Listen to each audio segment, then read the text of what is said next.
Hi, welcome to Tyne Valley Motorhomes. I'm Callum and this is the handover video of the Bailey Adamo 75-4i. To open all the locks on the motorhome body using the habitation key, you'll be able to access the lock. Starting off with the LPG locker, this is your gas locker and this has been fitted with an aftermarket gas flow system. So instead of swapping your bottle when it's empty, you just refill the bottles that are on board. So to fill the bottles, take this cover out, go to your local LPG centre that's on the pump at the petrol station and you can fill here. So connect, pull the trigger back which pressurises the fitting to the filling point, and then press and hold the button on the pump until simply it stops. Once it stops, the system is full. Pushing the two buttons in, you can open the gas locker door, and in here you've got your yellow gas flow bottles.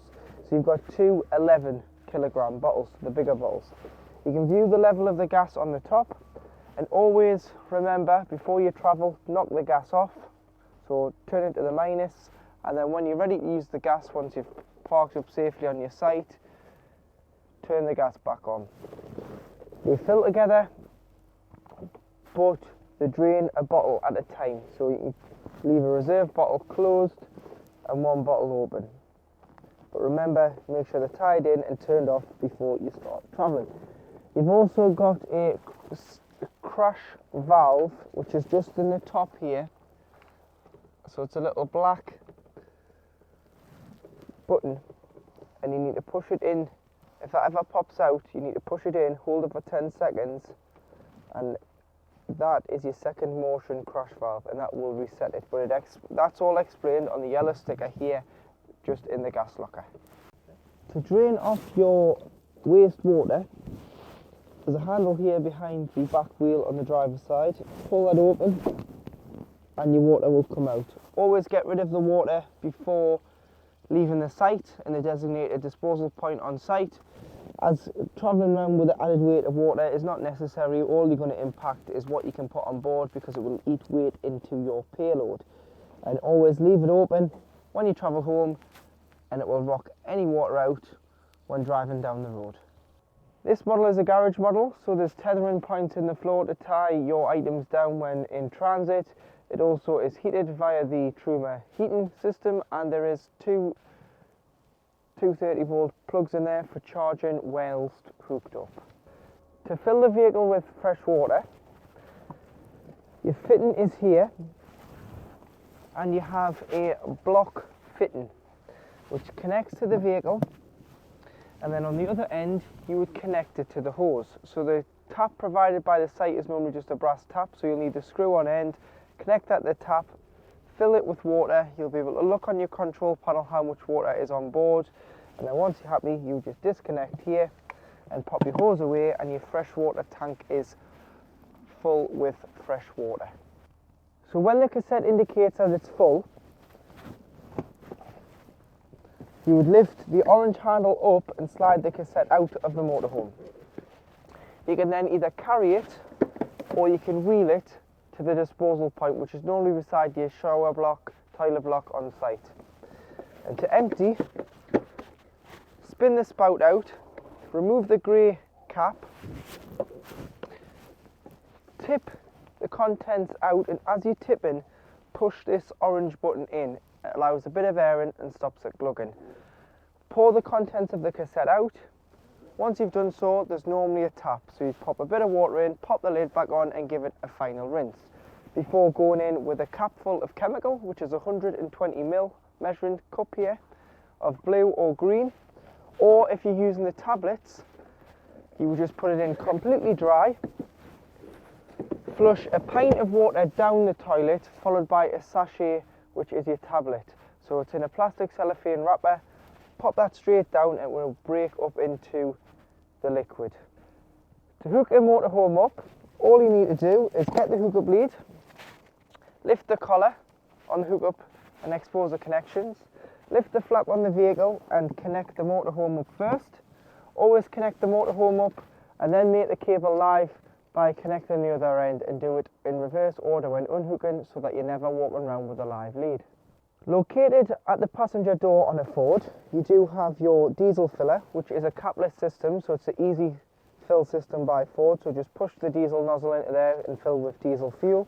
And then underneath, you've got your AdBlue. So this is a 22 litre tank, and all you need to do is remove the cap and fill with AdBlue. Go to the pump and fill it with AdBlue, as it's a little bit cheaper than buying it in the drums, and it will do 5,000 mile on a full tank. So once you've got done about 4,000 mile and got 1,000 mile left, you'll get a warning on the dash to say that the AdBlue level is low.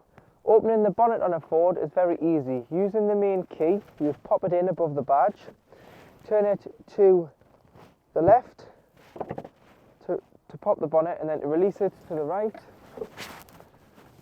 And under here you've got all your various fluids. So you've got your screen wash, your oil filler, your brake fluid, your dipstick for checking the levels of the oil in the engine, your coolant, and then because the engine battery is located underneath the driver's seat on a Transit, to jump start the vehicle, you've got a negative here on the side of the engine hoist, so you would get an earth there, and you would put your positive on here for giving or receiving a jump start. To operate your 12 volt control panel, you've got a master switch here which turns on the 12 volt system. So this will give you 12 volt from your leisure battery. However, if you are hooked up, you'll have this little hookup symbol in the top left hand corner. It'll show the time.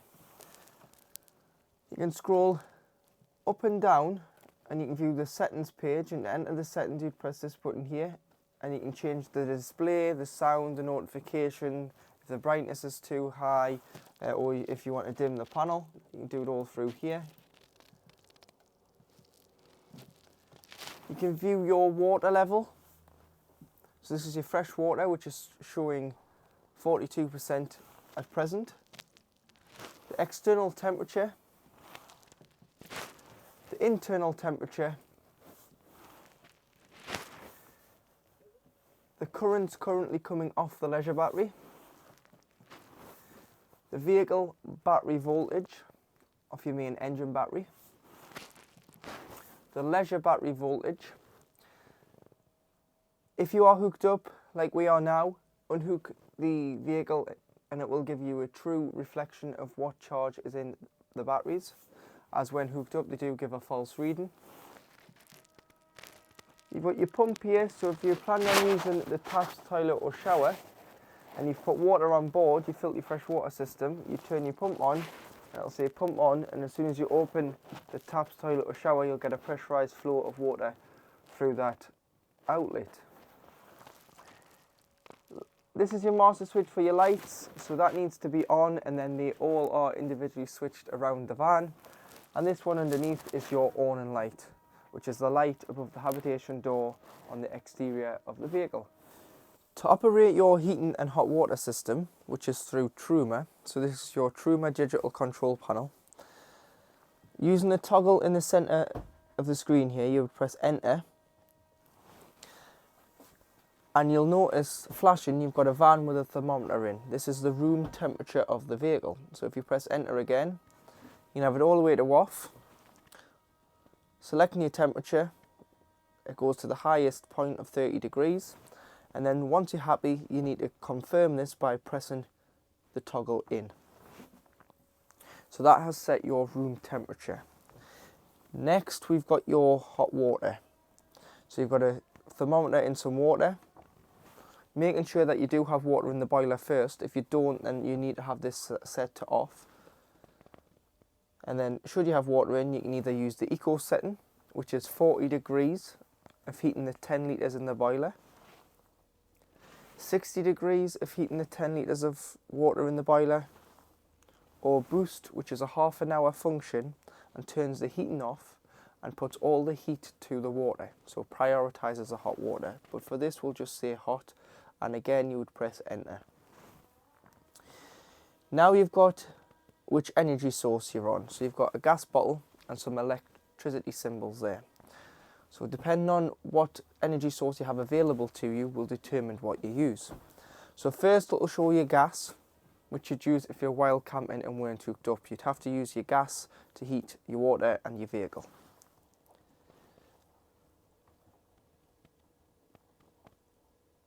You've then got mixture 1, which is 750 watts of electric and gas.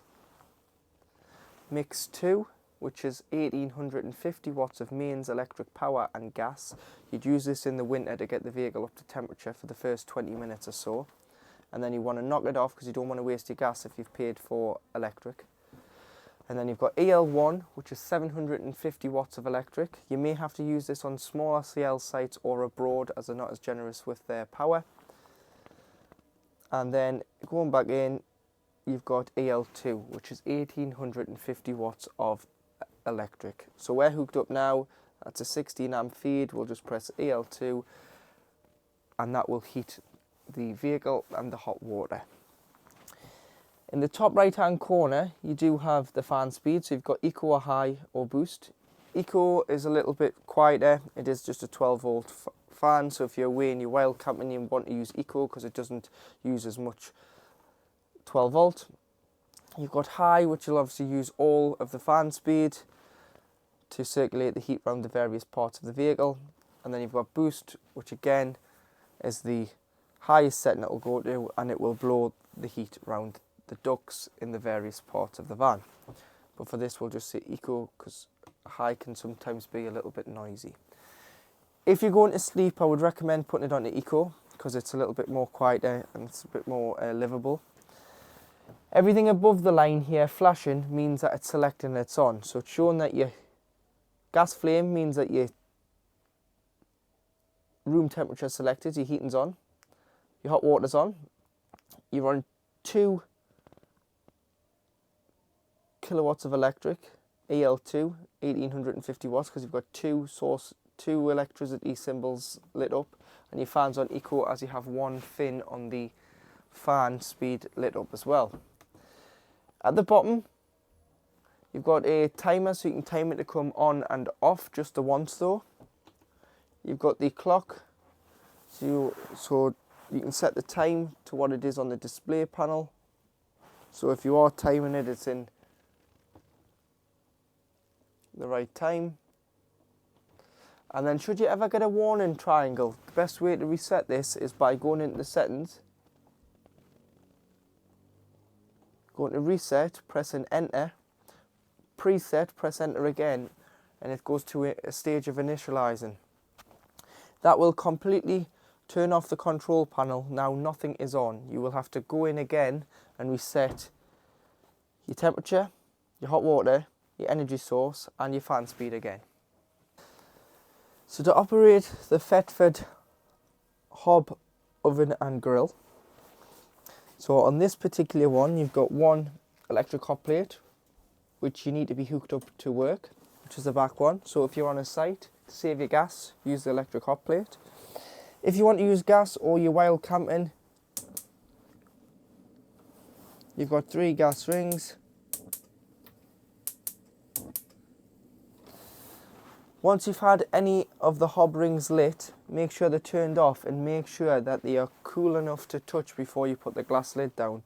Otherwise, you will shatter the glass. Underneath your hob, you do have the grill. So to operate the grill, turn it on with the ignition, and there you have your grill lit. And directly underneath your grill, you have your full-size oven.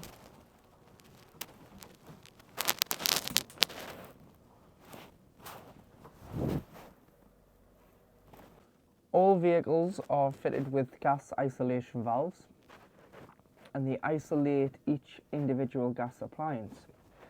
The best way, if you do have a problem with gas, is to turn the cylinder off, as you are stopping the main source of gas. However, these are mainly for when the vehicle is annually habitation serviced. If you did think you had a gas problem on one individual appliance, these are made on. You turn them off, you just turn it the other way. So that is now off. Making sure that when you use the vehicle, if there is a problem with gas coming through to an appliance, just make sure you haven't knocked one of the taps, as this will restrict the gas to that individual appliance. To operate the Thetford fridge, the on-off button, which is in the left-hand corner, you'd press and hold and turn the fridge on. It then shows you what source it's running on and the temperature. To change the source, as it is a three-way fridge, you'd press the square button here. So press and hold and wait until it flashes. And you can change between mains hookup,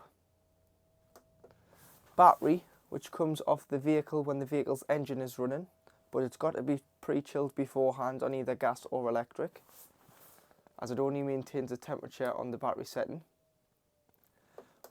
or gas,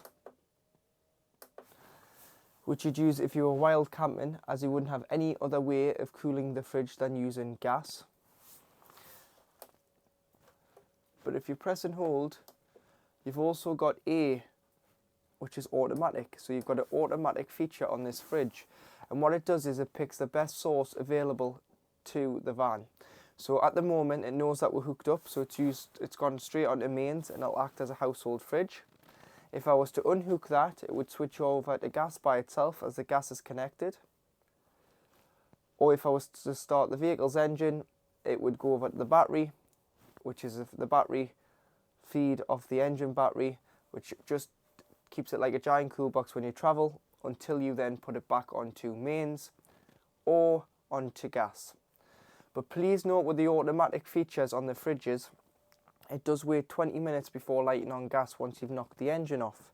This is a safety feature in case you forgot to isolate your gas cylinder.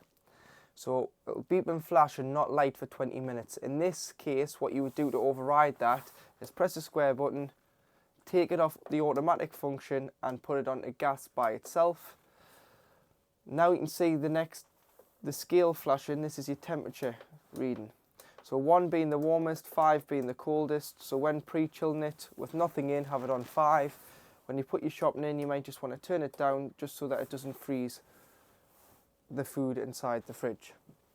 When not using the vehicle, it's very important that you allow your fridge door to be left open so that it vents, as it's got a rubber seal on and it will trap the air within the fridge unit and cause smells over time.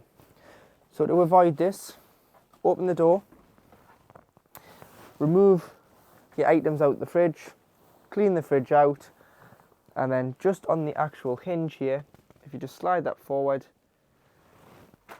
and rest the door upon it, it will stop the door from shutting and allow the fridge to vent, allowing air in and out of the fridge. So to use the Avtex television, first of all, pressing the master switch on the side, you'll be able to put the telly back onto standby. You don't have to do that because it will turn off with a 12 volt system anyway, but some people do. And then using a remote, you'd point it to the red ultrasonic light underneath and turn the telly on. Once it goes blue, it means the TV is on. And then it's very important that every time you move locations, you have to retune the TV as you're picking up different signal bands. And to do that, what you would do is, you'd press the AQT orange button on the remote, press and hold.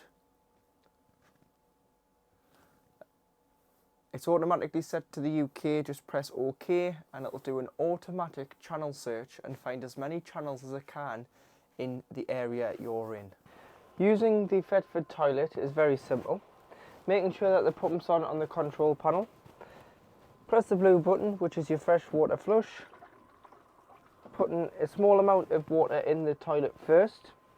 And then before you use it, you want to open the blade, which is the lever between the bottom of the toilet and the top of the cassette, which can be found on the pedestal of the toilet. So this grey lever here, you would slide that to the right. Use the toilet, flush it after use. If you have bought any pink liquid, because the motorhomes have a freshwater fed flush system and don't have a header tank, what you need to do is put a small amount of pink in an empty spray bottle and dilute that with water, spray the bowl, flush, and then after use always get into the habit of closing the blade. If the blade was to be left open, you will not get the cassette out the side of the vehicle. it's locked into position, so closing it will allow the cassette to come out. And then finally, when the cassette is full, you'll get 3 green lights underneath the diagram of the cassette to indicate it's full and that it needs to be emptied, rinsed out and replenished with chemical before putting back into the vehicle. Located underneath the bed, you do have your freshwater tank. And to drain your freshwater tank off, you need to remove the blue cap and pull the plug out of the tank. This will allow the water in the freshwater tank to drain directly out underneath the vehicle. Should you have taken on a source of contaminated water, or you're draining the vehicle down as you're not using it. Should you wish to clean your freshwater system out, remove the blue cap, pour some freshwater cleaning solution into the tank, leave it in the tank 24 hours to 48 hours, even drive the vehicle as it sloshes around the tank and gets the solution around the tank. Once you've left it in there, drain it out and then do a couple of flushes of fresh water in the tank before emptying to make sure that all the solution has been sterilised out of the freshwater system. So located between the shower and the bathroom on this model, lift the flap off the floor. You've got access to your pipes from your shower tray, and you've got access underneath this hatch and there for cleaning out your wastewater tank. So if that starts smelling again, you can pop some solution in there, leave it in, clean it out and then flush it out to enable a fresh water tank on the wastewater. So located in the passenger rear step around the bed, if you take off the hatch, underneath here you've got the back of your freshwater tank, but you've also got your yellow valve here for draining down the boiler. So it's very important that you drain the boiler down in the winter to avoid the water from freezing when not in use. And what you need to do is you just need to come in, don't put the pump on, you need to get a hold of the yellow valve and lift it up and stand it up into position. The water will drain directly out underneath the vehicle. Once you've done this, you will open all the taps within the van. So shower, remove the shower head from the shower hose, lie that down into the tray and open the mixer tap to stop any water from sitting in the pipes and potentially freezing. Hand basin, kitchen tap. Turn the pump on for 10 seconds. It will blast any water out of any filters that are attached to the pump so that the water doesn't freeze in there when we're experiencing cold temperatures anywhere from the back end of October to March or even April, depending on how bad of a winter we have. Make sure the fresh and the waste are drained down, and once you come to reuse the vehicle, you want to shut the fresh and the waste. You want to close the hatch, the yellow toggle. You want to assemble all the taps back together, shut them, fill the vehicle with fresh water, come in, put your control panel on, turn your pump on. On the cold side of the tap you should get a pressurised flow of water. On the hot side it'll cough and splutter and make strange noises for up to 5 minutes. And what that's doing is it's transferring the water from the freshwater tank into the boiler and pushing all the air out the tap. Once you've done one tap, do them all, and then your system is primed for the season. But please make sure it's drained down over the winter, otherwise you're liable for the cost of the repair, and the warranty company will void your claim as you haven't drained the vehicle down, and it stipulates in the warranty that the vehicle must be drained down when not in use over the winter period. On this Boyle motorhome, underneath the false panel in the floor here, the grey hatch, if you lift that up, that is the location of where your leisure battery lives. So it's in a concealed box within the floor. This is also the location of your consumer unit. So at the top here you have all your 240 volt trips and main trip tester. So if you were not receiving power and you thought you had a problem with it, the best way to check is by tripping the vehicle. If the vehicle trips, you've got the power. If it doesn't trip, you're not receiving the power, so check where the power source is coming from. Underneath, you've got your 12 volt fuses, so it is good practice to carry a assortment pack of fuses with you just in case something stops working. If it's 12 volt and something isn't working, the first place I would check is the fuses. If a fuse has blown, carry some spares and replenish the fuse and you're good to go.